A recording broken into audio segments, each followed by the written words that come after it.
కాలేదు నిజం చెప్తున్నా. ఆ సీక్వెన్స్ స్టార్ట్ అయ్యి అదేదో మనం చీర కట్టుకొని ట్రైలర్‌లో కూడా చూసాం గదా! ఆ చీర కట్టుకొని చేస్తున్నప్పుడు సడెన్‌గా ఒక సాంగ్ వస్తదక్కడ. ఒక సాంగ్ ఉంది. ఒక సాంగ్ ఉంది. ఆ సాంగ్ వస్తే నాకు అర్థం కాలేదు. ఎందుకు సాంగ్ ఉంది? ఏం చేస్తున్నాడు? నాకు 'పుష్పరాజు' ఏం చేస్తున్నాడు? అంటే 'అల్లు అర్జున్' ఏం చేస్తున్నాడు? అర్థం కాట్లేదు. కానీ ఆ సాంగ్ ఒక 30 సెకండ్స్, 40 సెకండ్స్ కొంచెం ముందుకు పోంగానే ఎమోషన్ అయిపోతాం. ఆటోమేటిక్‌గా ఎమోషన్ అయిపోతాం. ఎందుకంటే నేనున్న థియేటర్‌లో కొంచెం మాస్ థియేటర్‌కెళ్ళాను. సింగిల్ థియేటరే.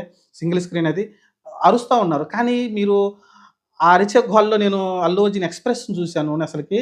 నాకు వాళ్ళందరూ ఎందుకు అరుస్తున్నారంటే డాన్స్ బాగా ఏస్తున్నానని అరుస్తున్నారు. ఓకే. బాగుంది. ఎందుకంటే ఫ్యాన్స్ కాబట్టి. నేను 'అల్లు అర్జున్' అబ్జర్వ్ చేశానండి. అసలకి ఆ సీన్‌లో 'అల్లు అర్జున్' ఏదైతే ఎక్స్‌ప్రెషన్ ఇచ్చాడో అస్సలకి ఆ సాంగ్‌కి గాని, అతను ఎమోషన్ తర్వాత నాకు అర్థమైంది. ఆ సాంగ్ అయిపోయిన తర్వాత శ్రీవల్లితోటి ఒక మాట అంటాడు. నాకైతే అసలు మైండ్ దొబ్బిందండి. నిజంగా సుకుమార్ అక్కడ రైటింగ్ ఏదైతే దమ్ముంటదో ఒక మంచి అదేదైతే ఆ సీక్వెన్స్